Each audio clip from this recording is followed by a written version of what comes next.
Hello and welcome to the HEx Podcast. I'm here with MJ DeMarco. He's the author of 3 spectacular books, the first of which was The Millionaire Fast Lane. It sold something ridiculous, like 1 million copies plus, with essentially no ad budget. It's word of mouth because people found so much value in it.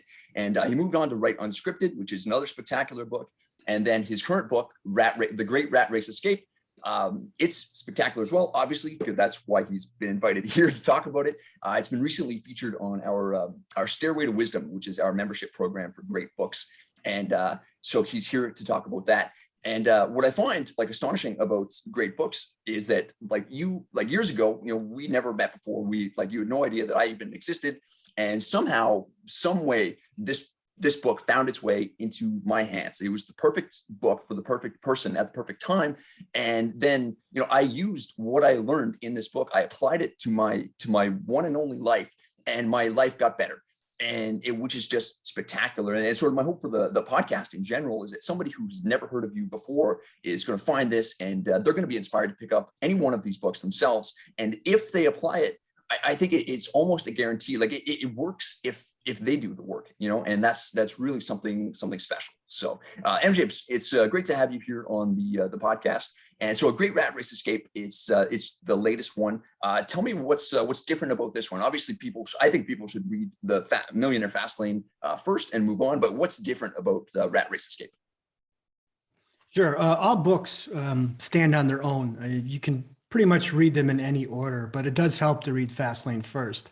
The Great Rat Race Escape is basically a full-length novel interspersed with a non-fiction business book. So basically, there's a story there of a young couple with a baby on the way who find and discover that they've been sold a bill of goods with life, with the old go to college, save your money, get a good job. And they're just absolutely miserable in that existence. And, they're struggling in debt, and they're looking for a way out of this existence. And they're also struggling in their marriage. So there's multiple things going on. And with the story, you get to see how this couple comes to make their escape through the power of what I call fast lane entrepreneurship. And interspersed with the book are 120 business strategies and principles that you see our young couple or our young family either deploy or something that they're doing wrong. So in the book, you'll see them make mistake after mistake after mistake, and there'll be a principle or a strategy related to that. So you can actually witness, it's like you're sitting in the front row of a story of how actually somebody goes from, living a life that is pretty mediocre to living a spectacular life of dreams. You actually get to witness this firsthand in that book. And it's quite the long book because it's 2 books. It's the novel and it's a nonfiction strategy book. It's about 17 hours on Audible. So, and the book does a nice job of wrapping up the first 2 books. But again, you don't need to read the first 2 books, but it does a nice job of wrapping it all up and kind of tying it together and seeing that in application in a real life scenario. Excellent. Yeah, it is a long book, but it's so incredibly rewarding to get through, and it's valuable way beyond anything that you'll ever pay for it. I mean, there's a big difference between price and value. The value of that book is astronomical. If it's applied, if those 120 principles are applied, and you may pay $10 for it, or a really good friend who cares about you gives it to you, and you apply it, and your life gets better. It's just spectacular. Now, what I think of as sort of the bedrock of Millionaire Fastlane is the sense framework. At least, I mean, that's in my idea. I think you can't really understand Fastlane entrepreneurship without it. So you want to just tell us what the sense framework is briefly, or however long you want. Just what is that? How does it work? Sure. The sense framework is is the cornerstone of my philosophy. It is a methodology for starting a business.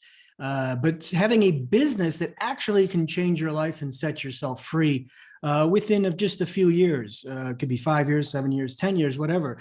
But basically, when you start a sense-based business, you want it to have the power to change your life, to basically make you a multimillionaire. So you can enjoy financial freedom, not this mediocre existence that is now often preached on financial news websites.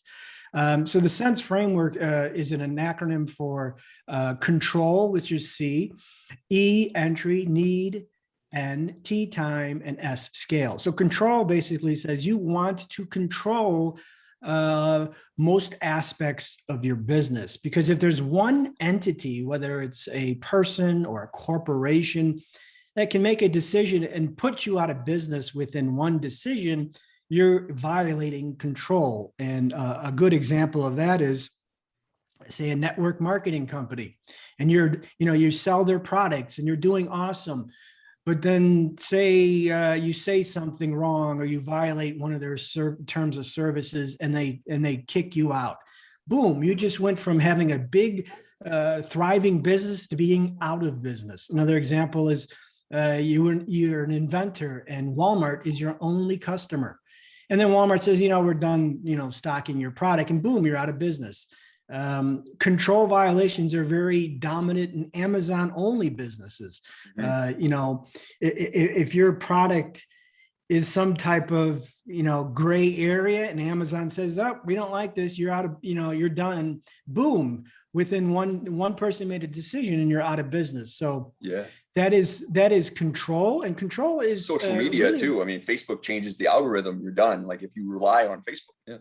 Yeah, there you go. That's another example. So control is about risk mitigation and recognizing who can disrupt your business with just one decision. Now, that doesn't mean you can violate control. There's people on Amazon making fortunes, but they have to understand that Amazon is the one that holds the key. Because, if they cancel them, they're out, they're in trouble. E stands for entry. Basically, when you're getting in business, there has to be a specific process in getting in business.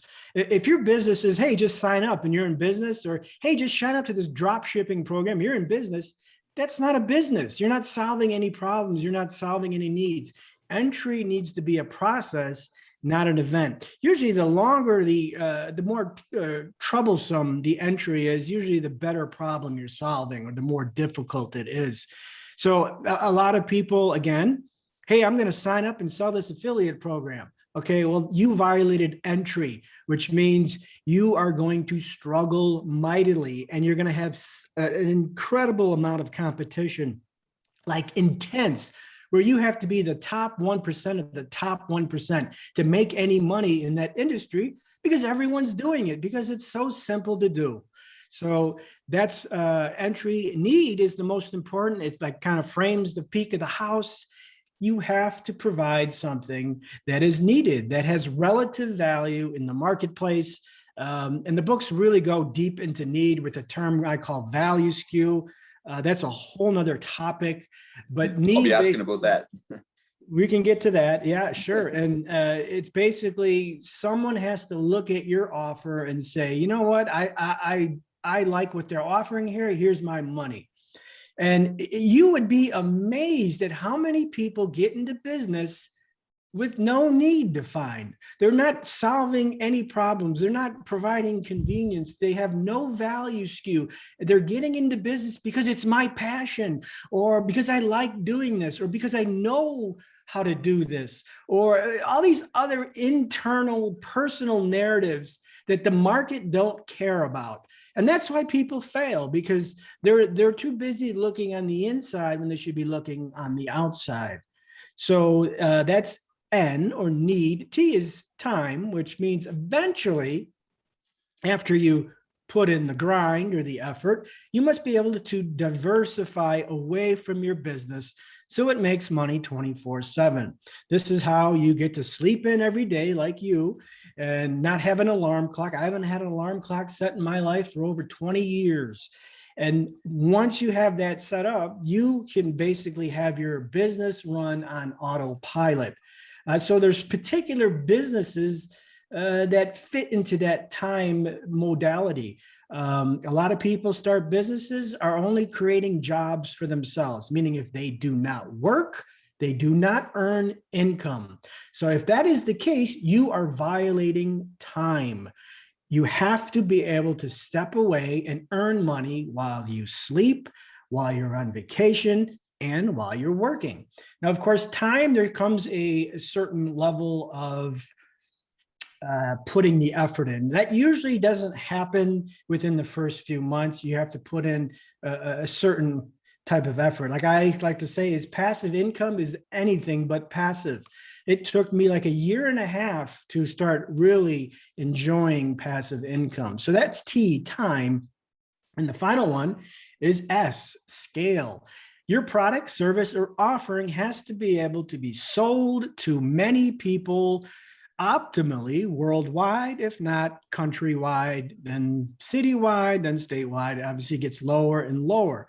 So if you're starting a sandwich shop on the corner of Main and Maple, you have no scale. There's not anything going to happen where one day 10,000 people show up to your little store and start buying from you. It's never going to happen. This is why the internet has created more millionaires and billionaires in the last 15 years, because this scale component is much easier met today than it was 20 years ago. So that's the sense framework in a nutshell. When you have a business that fits all those criteria, you are setting yourself up for an asymmetrical outcome potentiality within your business. And an asymmetrical outcome basically means, hey, I spent $10,000 in this business, and now it is worth $15 million. Yeah, every part of that just flows perfectly together. It's interdependent. Like they build off each other. I mean, a company like Apple, they have pretty much every single one of those. I mean, it's just, and that's why they have such a high valuation. And I mean, in our own business with the Stairway to Wisdom, where you're right. Like, it took me a long time to put all these book breakdowns together. I mean, I wrote 8,000 words on the Great Rat Race Escape, the key ideas and everything. But once that's up, there's no marginal cost or low marginal cost of reproduction, so like it doesn't cost me anything to make an additional copy. Somebody can just happen upon a landing page and sign up. I don't even have to be there. Like, a bunch of times I'll wake up and see that people have signed up or more people have come, right? And scale too. I mean, it's on the internet. I mean, whoever has an internet connection can access it. And same with your books too. I mean, it's, there you have like your website that, anybody can access. There's no barriers. It was just, Yeah, you're describing legacy value. Basically, we're doing this podcast right now. It's an hour out of my day, an hour out of your day. But, I did a podcast with Pat Flynn, Smart Passive Income podcast or something. I like him quite a bit. Yeah, I did it like 12 years ago. And I don't even remember what I even said back then. I mean, I'm sure it was pretty much the same what I'm saying now, because my philosophy hasn't changed. But I still, to this day, get people saying, hey, I heard you on that podcast and I bought your book, or I visited your forum. And I did, that was an hour I spent 12 years ago. So the internet is definitely a powerful medium that cannot be ignored. Now, I want to clarify, I'm not saying go start an internet business. An internet is a powerful medium and a channel. And in truth, most opportunities I see nowadays are in standard brick and mortar businesses, physical business, physical items, physical products that could leverage the internet and digital mediums much more effectively today than 10, 15 years ago. Yeah, we'll talk about all the opportunities that are available. But one of my favorite quotes from one of your books, and I forget which one. I mean, I took notes on on all of them. But you say, like, if you can't find any ideas, like any business to start, what you're basically saying is that the world is perfect and it needs nothing. Like, there's nothing that you can improve or like find that somebody needs. I mean, and that centerpiece of the sense framework, and like that that's just like, there are problems that you can solve everywhere. Yeah, that is my pet peeve. And I get that practically every week at the Fastlane Forum. Is I can't find any ideas.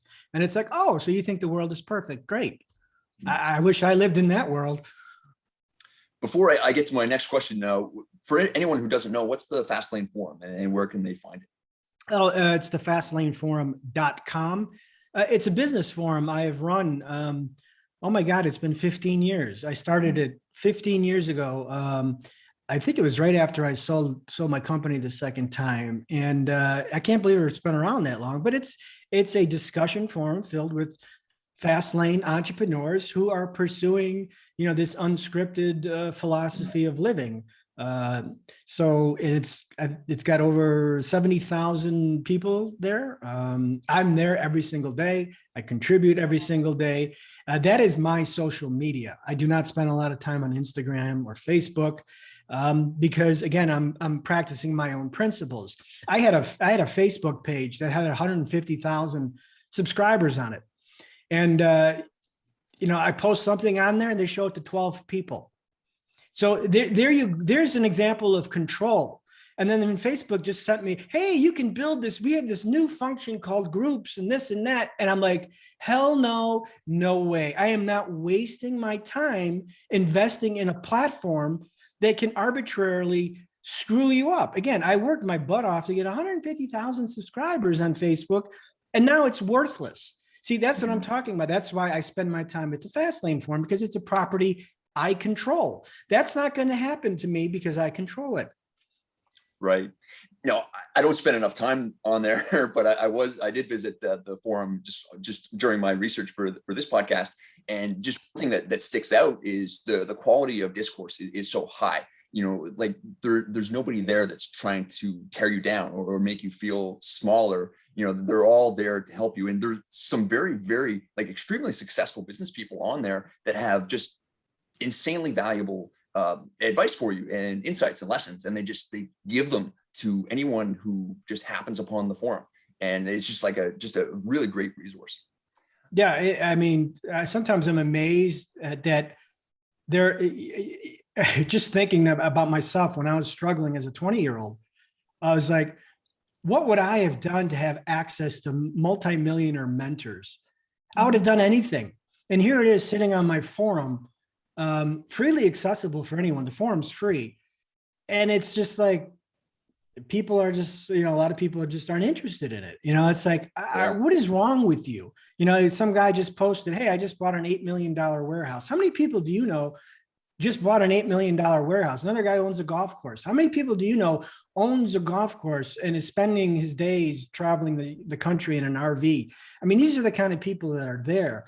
And they contribute regularly with asking nothing in return. They're not selling $20,000 coaching courses. Neither am I. So it's just, it's a nice little pocket of the internet that is free of a lot of the bullshit, join my affiliate program, join my MLM, click this link, crap like that. So it's really a nice little safe haven. And it is a lot of work, but it is worth it. Mm-hmm. Yeah, there's another business person I follow quite often. Maybe you've happened upon him, Alex Hormozi. Have you heard of him before? Who? Alex Hormozi.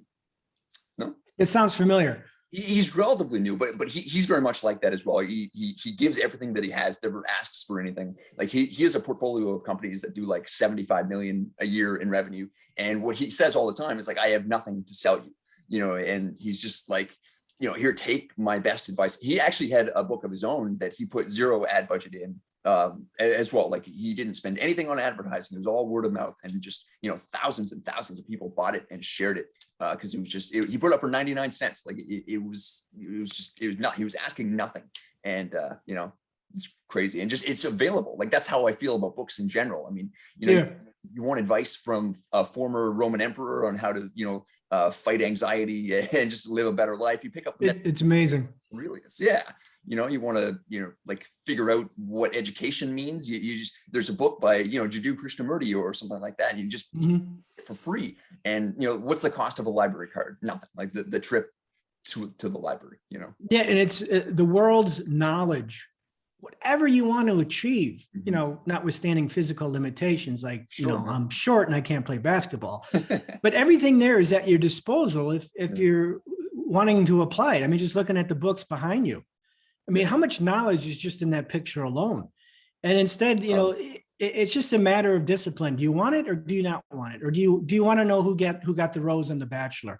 That's pretty much what people are focused on nowadays. And I like to say the American dream is dead. American dream is not dead, or the ability to bootstrap yourself up into an incredible existence is still available. It's just the way that it has been done in the last 50 years is antiquated, and they still promote it.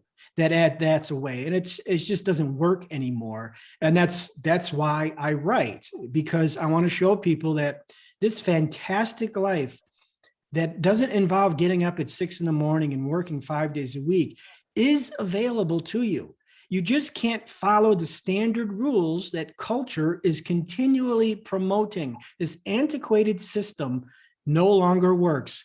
Job security and stability is a thing of the past. It does not work. Yeah. I think back quite often to Nassim Taleb. I don't know if you've actually heard, you probably heard of him, like his idea of being anti-fragile. And like, if you're fragile, then like external events can ruin you, basically. And especially if you have like one single point of failure, like a Facebook algorithm, if that's what your business relies on. Control, yes. Exactly, right? It's your framework. Like, it shows up everywhere. Like, that's why it's a framework, and, and you want to be anti-fragile. Like, if things happen, you gain from, we say, like the subtitle of his book, gaining from disorder. So like external inputs on your system should benefit you instead of having the possibility of ruining you, right? And if you set up your business according to the sense framework and apply some of these things, that's exactly what you're going to get. You're going to get a fast lane business that's just going to propel you forward. I want to move on to a couple things, but I want to mention as well value skews. So a little while back, so I think that's a very important concept for business owners to understand in general. I just want you to talk about it a little bit more. What's a value skew, and how can people put that into practice? What are some best practices there? Sure. Value skew is something you'll never learn in business school. It is my own concept. It is something I have not read anywhere else. So if you do hear it somewhere else, they've taken it from me. But it basically is this: anytime you purchase a product, some particular value skew is what compelled you to buy.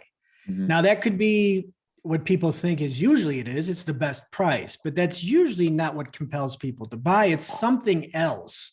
So that could be, you read a story on the website that was compelling, that you identified with. It could be that the website was easier to use. It could be that there was a smiling picture of the CEO who, I don't know, just something about him and you liked it. It could be a better ingredient. It could be an ingredient that doesn't exist. And an example I use in my book is a boring package of tortilla chips. So in that scenario, the tortilla chips I bought was more expensive, but it said non-GMO on the label. So that label, non-GMO, was a value skew that compelled me to pick that over the other product, which was cheaper, that did not have that label. And then there was other packages that were more pleasingly designed. It had a better label, so there's all these factors that are in play that a consumer weighs in his head to ultimately decide, I'm going to pick that one. I'm going to give you money. So when you are starting a business, you should be focused on value skew, because any of these variables is what could compel somebody to buy from you. So, you never know what they are because they're subjective to everyone. Certainly someone bought the other bag of tortilla chips because it was cheaper. So that's an item. So what the optimum thing to do is reverse engineer every value skew possible in what I call a value array of the industry and see what you can do better in the consumer's eyes. So if you're doing something better in the consumer's eye and it is discernible, you improve your probability for making the sale. So this is why I say it's insane to say there's no ideas, because ideas are basically value skews. So if you have 2 or 3 value skews that you do better than the competition, you have yourself a business. And value skew, again, it could be customer service. You answer the phone. You provide email support within seconds. It could be a variety of different things. And the more skew you have, the better business you have. A good example is Uber. They disrupted the taxi business. So they didn't have one or two value SKUs. They had a dozen, which is why they're now $1 billion company and they're around the world. They got cheaper service. They got more professional drivers, with the taxis, with the goo on the back of the seat and all that other crap. They just basically disrupted every aspect of that industry or value SKU and created a business. So when you're getting into business, that is something you want to look at is basically say, what are we doing better than the competition? And is it discernible to the customer where it may compel them to buy from us? Now, SKU goes negatively as well. There's negative SKU. And I'm familiar with negative SKU because I've heard it for the last 10 years. I can't tell you how many times I have heard somebody say, I did not buy your book because the title sounds cheesy, or the title, it sounds like a get rich quick scheme. We're talking about the Millionaire Fast Lane here. So that's a negative SKU. I have lost probably $1 million in sales because people have indicated they did not like that title. And incidentally, this was a problem I occurred right when the book was released. Within a month, I heard many people say that cover you have, now we're not even talking about the title anymore. I had a cover that was green and orange and had a Lamborghini on the front. It was looking back, it was pretty cheesy. And I had many people tell me, man, that cover is hideous. It's a great book, awesome book, but that cover is absolutely hideous. Ignore it. You got to buy this book. So immediately within a month, I changed the cover. And I never heard a complaint about it ever again. So if you can reduce negative SKU, you can increase your probabilities for sales. I can guarantee you, I probably wouldn't be on your podcast today, or you probably wouldn't have even read my book today if I did not fix that negative SKU 10 years ago, which is interesting. Well, yeah, it has this ripple effect over time too. I mean, it's influenced not just the beginning of your business, but every subsequent year or like event in your business, like that beginning, like set you up for every possible success. If you stuck with that negative value SKU that you had, you never would have, ever like experienced those exponential returns, which is crazy. Sure. And here's another thing that is absolutely critical is, and this is why people fail in business. This is why people try to business and they fail. It's because they're too concerned about what they want, what they like. I loved that cover. I loved it. But everyone was coming back to me saying, hey, it sucks. So it was either, here, I'm going to stick to my ego. Oh, that's a good cover. I'm keeping it. Or I'm going to let the market dictate my path, let the customers decide where I should be going and where I shouldn't be going. There's an old saying, I would rather be rich than right. So I chose to be rich over right when it came to that cover. Yeah, no, for sure. And what's interesting to me is that you can sort of, like, it's not easy to, like, it takes effort to provide value SKUs and sort of cognitive effort in sort of tamping down the ego to reduce these negative SKUs as well. But what you can do is you can observe what's already in the marketplace and you can see what's not being done well or at all. And you can sort of like improve on that. One thing with Stairway to Wisdom, I mean, we saw a bunch of other like book summary sites. For one thing, I mean, it's sort of like, they're all sort of these sort of bland summaries. They're not really interesting or anything. But what's as well, there's just like really, really short, condensed, like if you want to dig deeper into any of the concepts, they just give you the bare bones. And we saw a need that people wanted to go a little bit deeper. They wanted like a little bit of a longer breakdown. So like that was like a positive value SKU. And we saw these unethical refund policies where, I would be doing a product research and, we'd see reviews on these different apps and, say like they charged my card 3 times and they never told me why. And, I couldn't get a refund and like they told me one price, and it was like for 2 or 3 other different services. And just by eliminating that, you separate yourself from the competition and you can just observe that, pay for it. You can just go out into the marketplace and see what's going on. And here's some information that you may find helpful. I found my book, The Millionaire Fast Lane, on the major book summary company. I won't name its name. And I actually read it. And I said to myself, if I never read my book and this is a summary I read, I wouldn't read my own book. It was so bad. I actually emailed them and said, remove this summary immediately. They didn't even have the sense framework outlined, which is a cornerstone of my philosophy. So again, you have identified value skew. They're not doing something right. See, what I ascertained from that experience was this company is not interested in educating their viewers. They're just interested in pumping out content to say, hey, here's the summary of this book. But no one really read it. Someone just skimmed it and pulled out a couple things. It's like, how do you summarize a book, but you miss the most important thing in the book? So then they did, to their credit, they did remove my summary because it was probably costing me sales. It wasn't generating any. That's astonishing. I mean, maybe I should stop being so surprised at some of this stuff because it's everywhere. But like, that's crazy. Like, man, do you ever think that they're gonna maybe do a better one and put it up, or do you think they just this guy? I don't think so, because I've heard other people complaining about it. Again, it's more of a content factory, where they're looking for volume. Hey, we just summarized this book. Here it is. Versus actually somebody thoughtfully digging into the book and relaying decent information to the person. Well,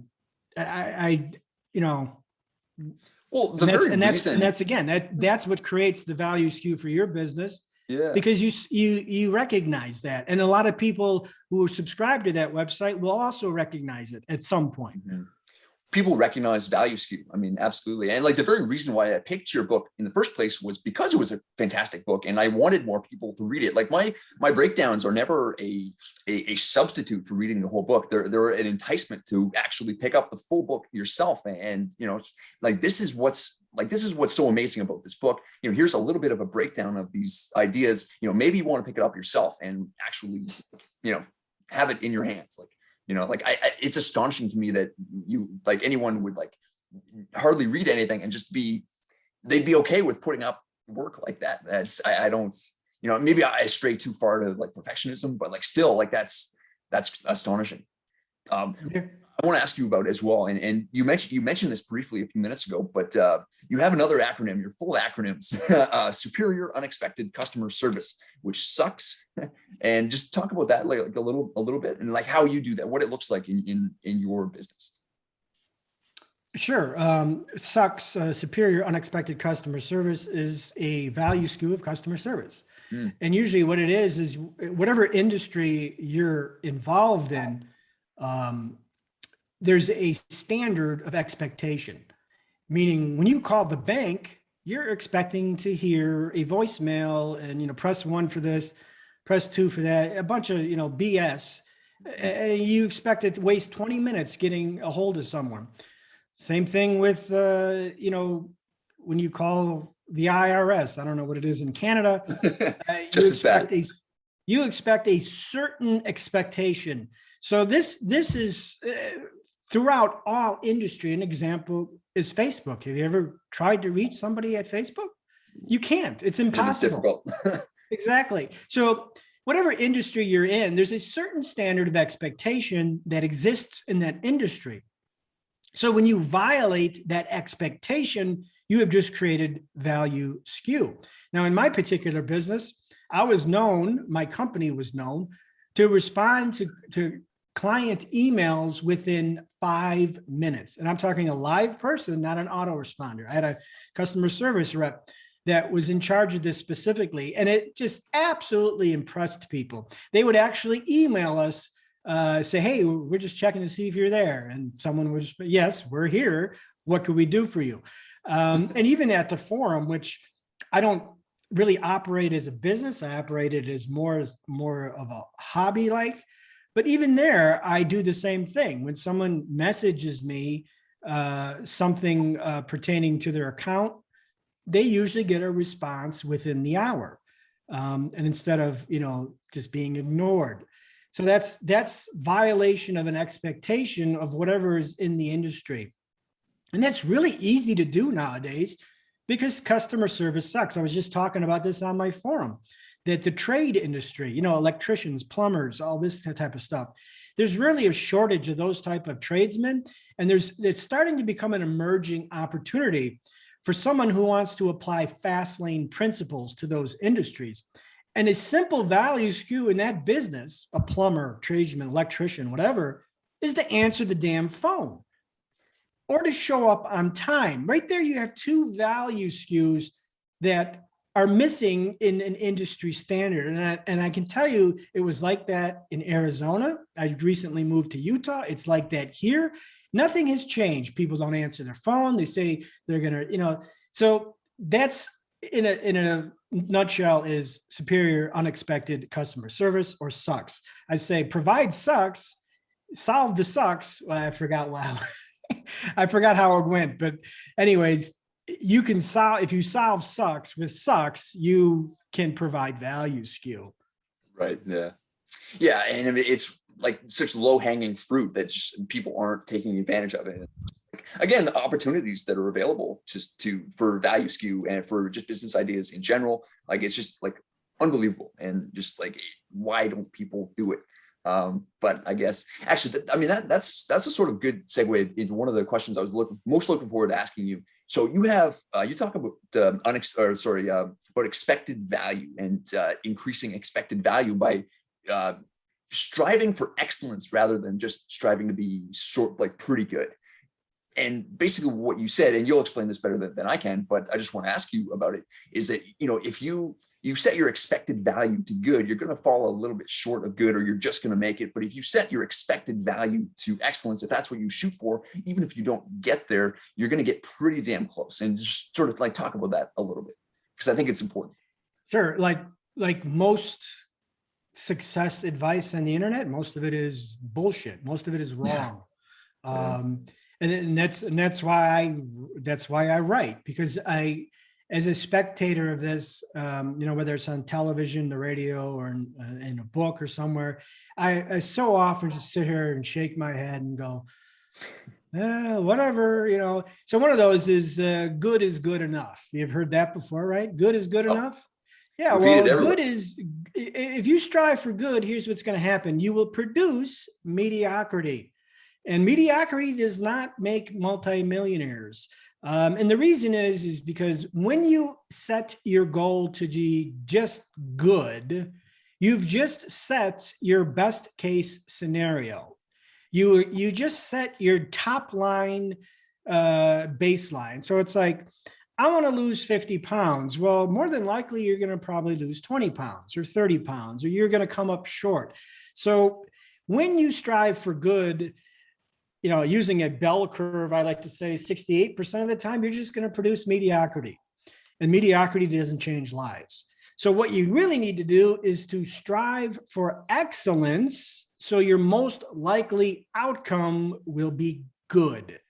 And then good is more likely to change your life. So, and another saying is the enemy of good is perfect. No, the enemy of good is good. You want to strive. I'm not saying perfection. Yes, perfection is dangerous. I'm saying excellence. Do your best. Make sure you put out something that is excellent, so the majority of your customers, your clients, or whoever is the market will perceive it as good. And this is the mentality I've always approached with my work. You know, content wise, with you know, every book I've written, was to have content that was excellent and value driven. So most of my clients will think it's good. Some will think it's excellent, and very few will think it's poor. So that's the mentality I use when engaging in any project. And it has, you know, served me fabulously. So good is the enemy of good. Yeah. Yeah. No, for sure. And it's funny. Like, it's just, you know, one of the quotes that sticks out from one of your books. Again, I forget which book it's from, but you said mediocrity is the world's business model. And I mean, that's just, you know, like, you see, it's ubiquitous, like you see it everywhere. And sort of like another thing that sort of stuck out to me, or like that I've noticed as I go along, is that like when you really try you feel much better about yourself. Like it doesn't feel good to put in a subpar performance. Like when you actually when you go for it, when you put in like everything that you possibly have into this thing that you're doing, you go to bed, you feel great about yourself because you really gave, like you spent the day like really working hard, and like hard work feels great, and it's just like people are missing out on that. Like they don't know how great hard work actually feels, Yeah. And don't be afraid to make mistakes. I think, we all make mistakes. I'll give you an example. In my last book, there was a mathematical calculation. When people don't know, when you write books, you're kind of in a flow. And if there's something like mathematical, you usually put like a placeholder there and you say, I'll come back to that later. And you continue to write. Well, I guess I forgot to work out that calculation. The placeholder was still there and it ended up being wrong. So that's an example of, you can't be afraid to make mistakes. Everyone makes mistakes. Especially with today's culture where everything is swipe. It's just little digests of nuggets of information. And that in itself is a detriment to doing good work, which is why I don't spend a lot of time on social media. It's why I don't watch the news. It's because I'm protecting my life and my mental power and my creative fortitude. Mm-hmm. There's another podcast you were on, Alex, the Reader's Journey podcast, and when I was researching for this one, and one of the things that he always says is like 90% of getting more reading done, which you can translate into getting anything done, is just putting your phone on silent in the other room. Like all these people with other, like their priorities, trying to pull you into their priorities, right? And just like if you just separate yourself from that and put yourself into a flow state, like you just mentioned, like you just get so much more done. Now, I want to ask you, like, what formed your business education yourself? Like who did you learn from? A lot of these ideas are yours, of course, but the spark often has to come from somewhere. So who were you listening to in the beginning, and how did you sort of improve on their ideas and sort of apply them? I'm from the school of hard knocks. A lot of this is just through trial and error that I found in my own experience. And then once I found out through my own experience, I started recognizing other people's successes fit into the same box. That's how the fast lane framework came to pass, was studying the people who achieved wild success in a short period of time. The fast lane sense framework was always there.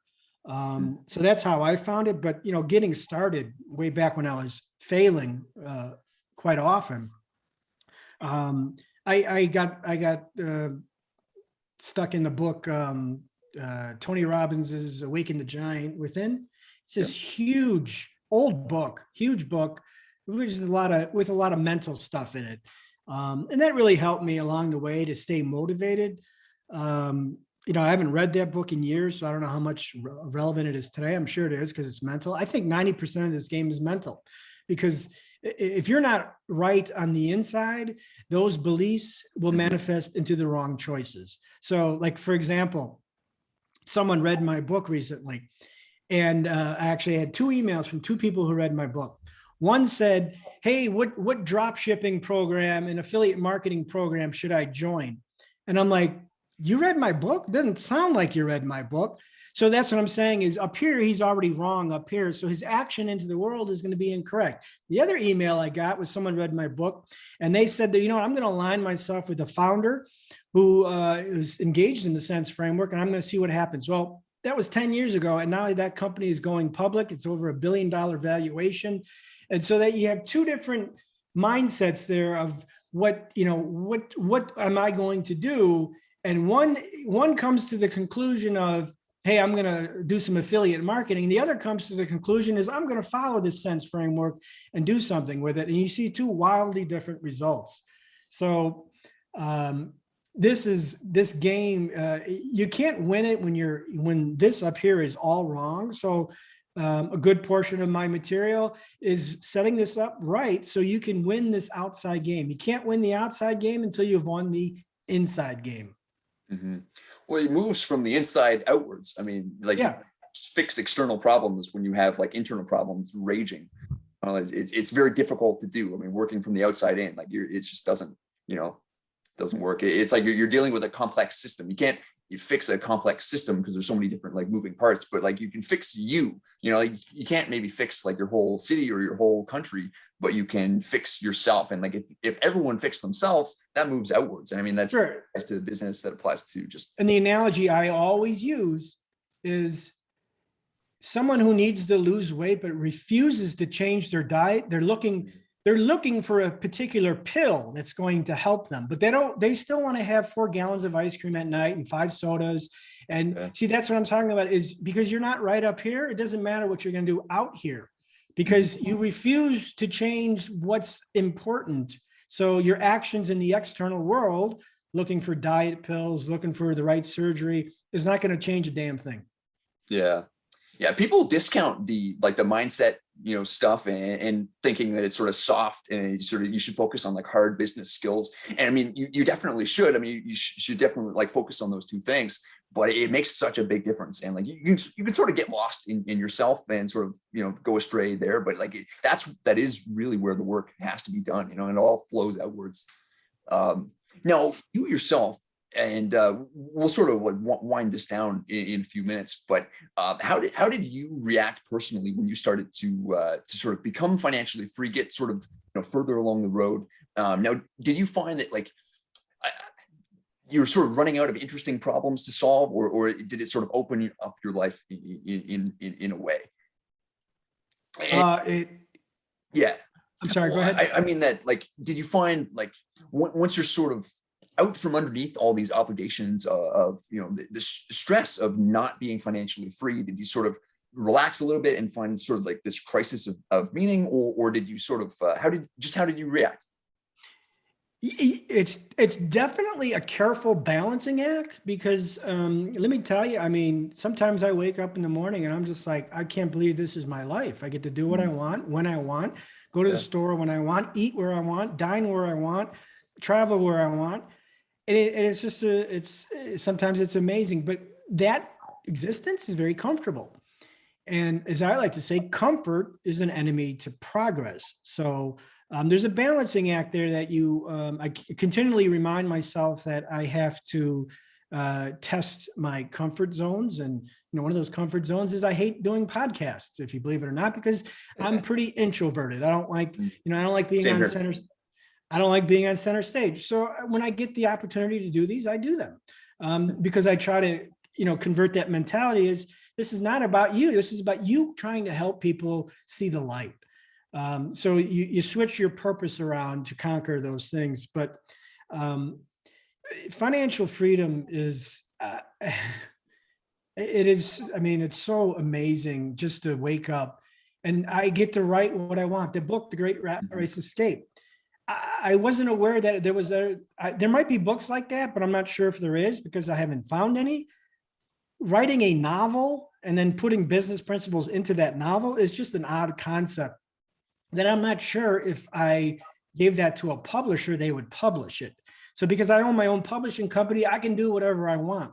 It gives me this creative freedom to put things out there and to touch lives and to see what happens. And then being able to, my house is an absolute palace. It's, it's got its own gym. It's got an indoor basketball court. I mean, it's a vacation that I don't need to leave. So, and being able to communicate this to other people through the power of my writing is incredibly fulfilling. And I try to do that with honor and integrity. I like to say that, learning how to make a fortune should not cost a fortune. So I don't sell, $10,000 coaching programs or $5,000 courses. My books are $20 or probably cheaper than that anywhere. And everything is in there. There's nothing more to buy before, during, or after. So as I like to say, well, if you're so rich, why are you charging $10,000 for a program? I mean, I don't understand that. You're rich. You don't need the $10,000, do you? So that's my way of giving back. And I recommend it. Right. Yeah, exactly. Well, that's exactly what Alex Hormozy does. The guy I mentioned earlier, like he has his book, he sells for like 99 cents. He doesn't have coaching program. He has nothing. Like he has his own business that he does, like everything else he just gives, right? Which is cool. I find like when people are sort of still at the beginning of their financial journey, there's a certain scarcity that they have, like so many problems and responsibilities and like debt obligations and whatnot. And it takes an awful lot of mental bandwidth to deal with that, like to have that be your life every single day. Like it's difficult. Like it's difficult to build a great business and, become, successful, like financially, like yourself. It's also really difficult to live like that. You know what I mean? Like it's yeah. What the latest dogma in today's culture is redefining financial freedom. Yeah. There's the World Economic Forum that likes to promote the you'll own nothing and you'll be happy. So now the new financial freedom is this idea that doesn't involve financial freedom anymore. It only involves time freedom. Basically, you live like a bum on the street. You own all your time, but you can't do anything. You can't you can't dine out. You can't drive your favorite car. You can't live in your dream house. You can't do nothing. But you can sit home and play checkers all day, and you can walk the dog. And, this is the new idea of financial freedom. And see, here's the thing. If you're thinking about money every single damn minute of the day, about what you can't spend, what you can't do, that is not financial freedom. That is financial enslavement. And that's the very thing I am trying to get people away from. And yet, you'll see on the front page of Market Watch, and then, there's so-and-so retired at 35, and they live on ramen, and they do nothing, and they own nothing, and now they're free. No, they're not free. They're slaves to money, just like they were before. Yeah. So I just give people a caution about that's the latest dogma that is going to be promoted by the mainstream. That's why you'll see it on the front pages of financial news magazines, because it promotes a constant lack of consumption with investment into companies that provide consumption. Mm-hmm. Hey, if you're not spending your money, give all your money to Wall Street. See, you're promoting the system, whether you're consuming recklessly, you're promoting the economy, or whether you're giving every dollar you earn to Wall Street to promote those companies, you're promoting the economy. So that's the newest thing the newest in vogue thing to promote nowadays. And it's another thing that has me going like this. But, culture likes to make things, redefine things to suit their narrative. What you just said reminded me of two excellent lines from your books. And again, I always forget which book they're from, because the notes from all three books are meshed with each other. But the first is, if you have to go through these sort of mental gymnastics in order to figure out whether you can afford it, like if you even have to ask the question, can I afford this? You can't afford it. And the other one was, and this is an exact quote, but it's something like, mediocrity is the world's business model, of course, but like there are plenty of people and organizations out there who have financial incentives to keep you like everyone else, and keep you sort of like, enslaved is sort of like a dramatic word, but it's not too far off, Yeah. And here's the thing is a lot of people are applying fast lane principles to this concept of mediocrity. And it's funny because what they teach is not what they live. So, when someone is telling you, and here's a good example is, we were just discussing this on the forum. If you want to read every book on personal finance about how to get rich and wealthy, here it is in a nutshell. Live frugal, save all your money, give it to Wall Street, put it in index funds, and wait 40 years. If you're lucky, 20 years, 30 years, we don't know the time. But in a nutshell, right there, I just saved you from reading 526,000 books on finance, because they all say the same damn thing. And that is a prescription for mediocrity. So when I see books that are saying, the secret to wealth, it's no secret. It's been out there for 50 years. And you're preaching the same damn thing that hasn't been regurgitated a million times. No, that is not the secret to wealth. That is the secret to financial real mediocrity, which is why I write. Mm-hmm. Well, I mean, that's another MJ DeMarco quote. I mean, wheelchairs don't fit in the trunks of Lamborghinis, like that's all I have to say about that, that's right there. But I do think there's a certain power in not needing so much stuff, but you should be able to buy it if you want to. Like, it's having the purchasing power to buy it if you want it, but not, if you were to lose it somehow, you'd still be fine. I think there's power in that. One of my favorite stories this is from like 2000 years ago, Alexander the Great and this philosopher Diogenes. Diogenes is like this homeless person in Athens, and he lives on the street with like nothing. He's basically today's fire movement. He's exactly who you're talking about. But what he said was pretty cool. So Alexander the Great was a big fan of Diogenes, and so he went to visit him. And he said, he visited him in the street. He's like, he has the just tattered clothes, living on nothing. And he says, what can I, the most powerful man in the world, do for you, Diogenes? And Diogenes says, well, there is something you could do. Could you move a little bit to the left? You're blocking my sun, and that's like, that sort of illustrates what I mean. Like, he doesn't need anything else, but, you should have more purchasing power than Diogenes too. Like, even if he did want what Alexander the Great had, he couldn't get it because he doesn't have any purchasing power, doesn't have any freedom, time or financial freedom. Yeah, there's definitely a balancing act. I mean, certain things can destroy freedom. For me, my house was important because I'm there, 23 hours a day. Yeah. I don't own Lamborghinis and expensive exotic cars anymore because I found that the enjoyment of them was outweighed by the hassle of owning them. Whether it's maintenance, repairs, a culture that, views rich people as evil people. I mean, I have so many stories about when I used to own a Lamborghini about some of the negative interactions I had in it. So, I don't own those things anymore because, first of all, I'm older and I don't really care for them anymore.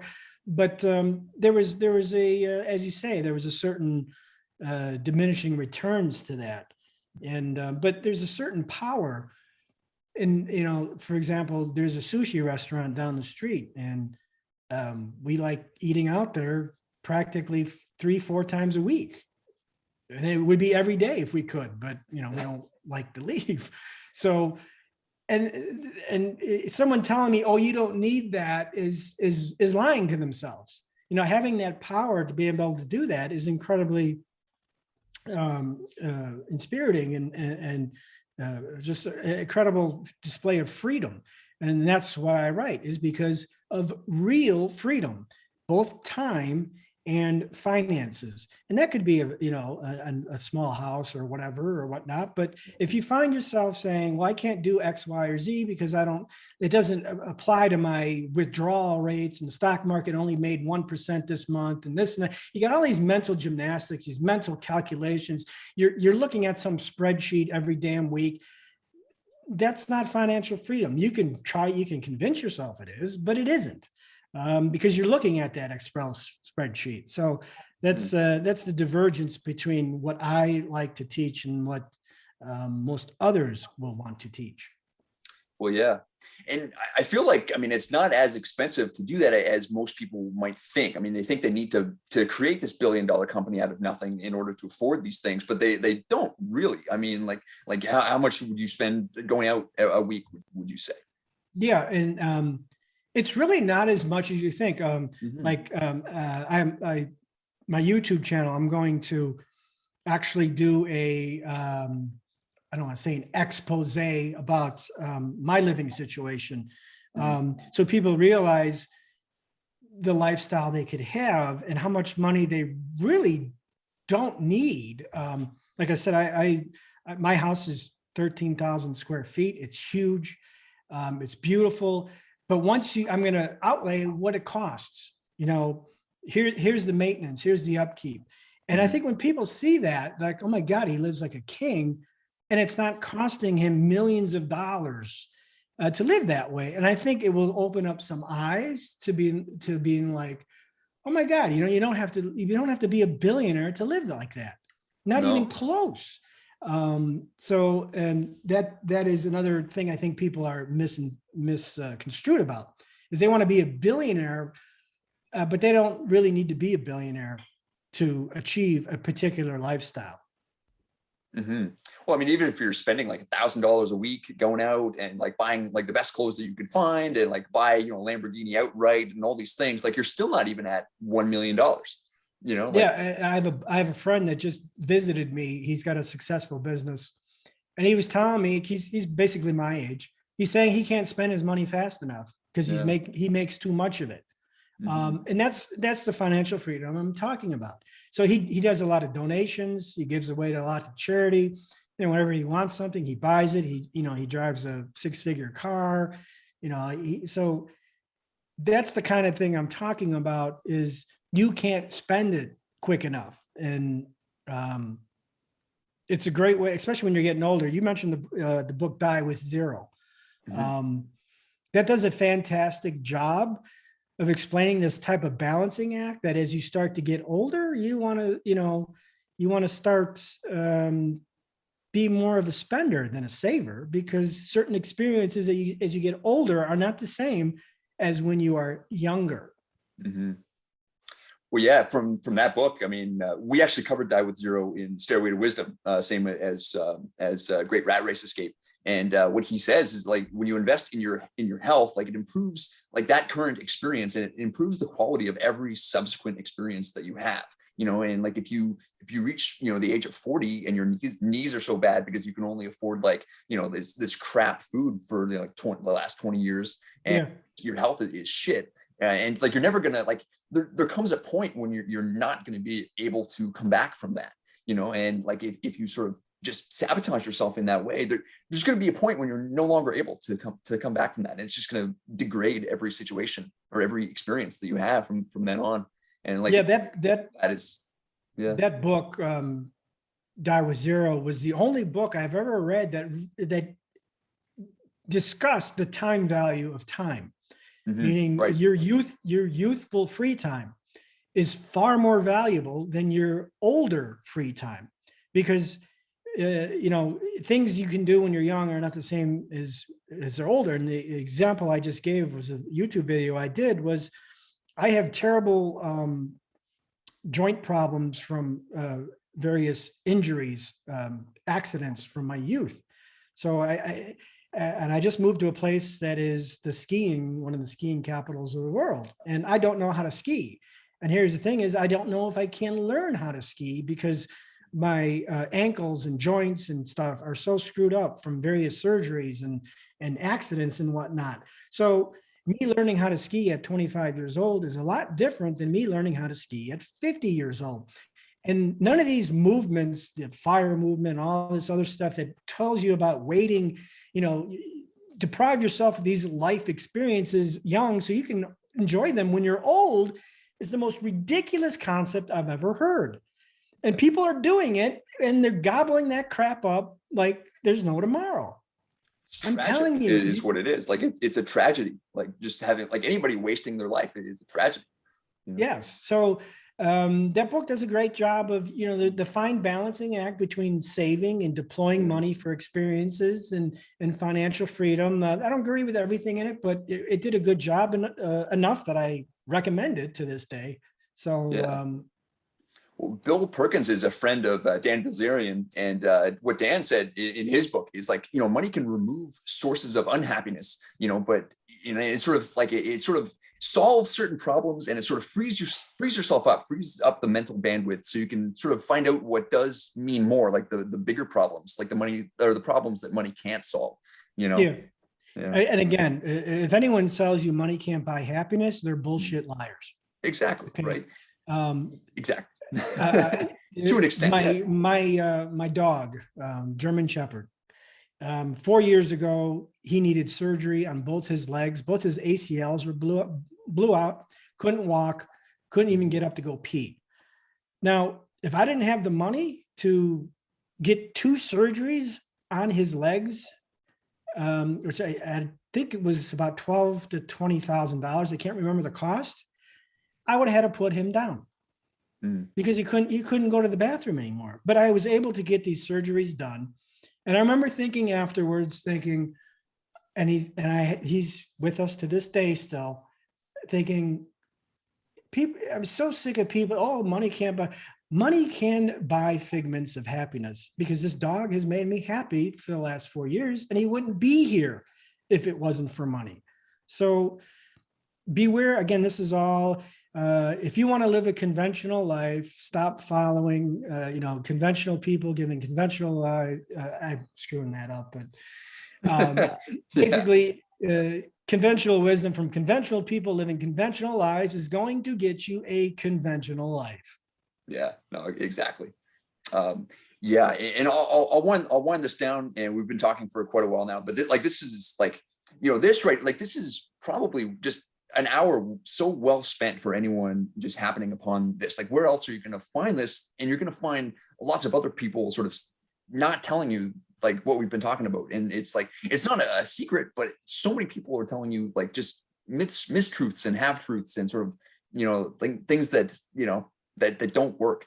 And it's just like people are, I feel like people would be really lucky to happen upon your books and this podcast, like I was, one of my last questions. And at what point do you think that kids should receive a financial education? The sooner the better. Yeah. Because I guess I'm worried that like teachers themselves, they wouldn't really understand, like they wouldn't be able to teach it really, like they wouldn't be qualified to teach. Well, that's the problem, because what they're going to get is they're going to get the mainstream narrative of finance, which is go to college, no matter the cost, even if it costs you $100,000 in student loans for that philosophy degree, you need to go to college. Yeah. And then you got to get a good job. See what it is they're still promoting this antiquated template for the American dream or for success.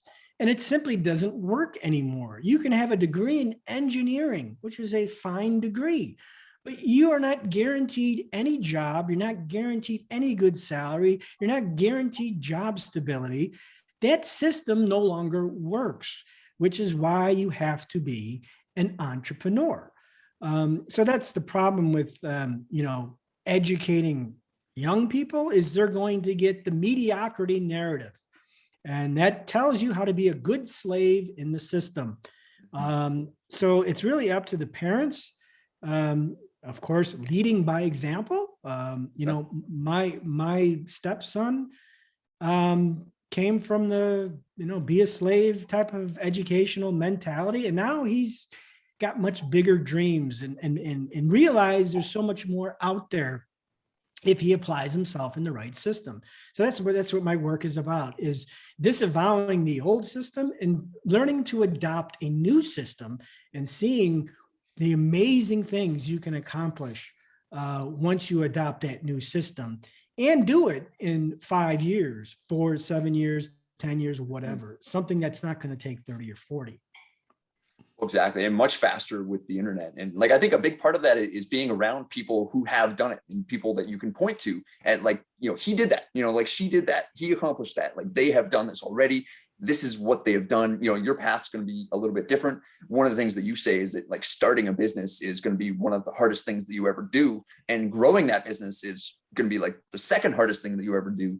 But it's possible. People have done it. You just need the right framework, the right path to follow, and sort of ignore or like, take what you can from other, financial philosophies here and there, what's useful, but disregard the vast majority of it, unless you want the same results as the majority.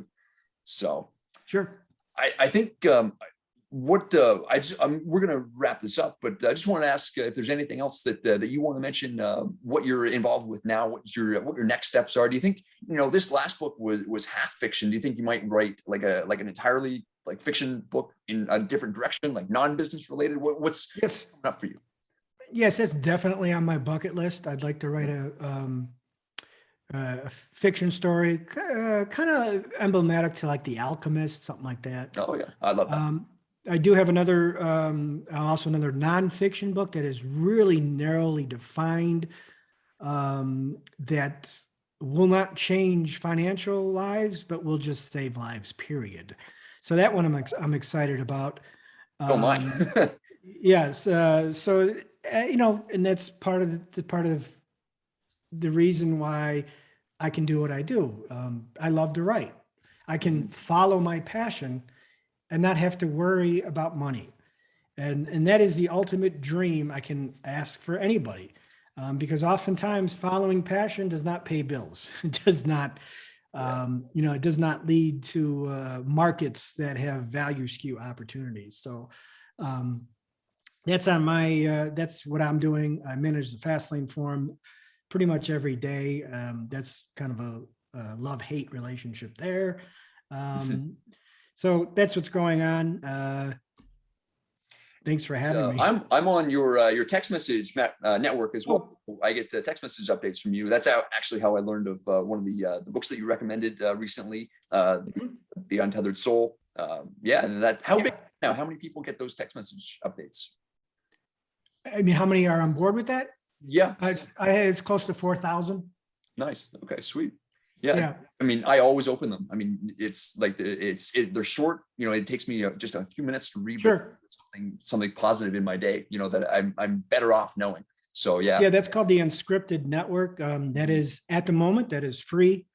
So feel free to join that. That's you can either find that on Telegram under the Unscripted Network, or you can send me a text message. I don't know what the number is. I don't have it with me, but it's basically I'll send you 2 or 3 texts a week, short little blurbs about life and business. I don't sell shit on there. Hey, visit this new program. Hey, do this. Hey, so I don't do any of that, which is what a lot of people use that for, but I do not do that. Right. Excellent. Yeah, I mean, like I said before, I mean, I almost say it too many times. I'm sure like people will stop believing me if I keep saying it. But I mean, your books are fantastic. I mean, all 3 of them. Like I took detailed notes and I applied them, and my life got better. Like I said, so highly recommend them, and definitely just to everyone listening, check out Millionaire Fastlane first, I would say. But like you said, they're not in any sort of sequence. Nonetheless, you can start with Rat Race or even Unscripted. Yeah. Highly recommend that everyone do so. And thank you, MJ, for giving up an hour and a little bit more of your day. I appreciate it immensely. Hey, it's no problem. I thoroughly enjoyed it. I appreciate you having me. Me too. Cheers.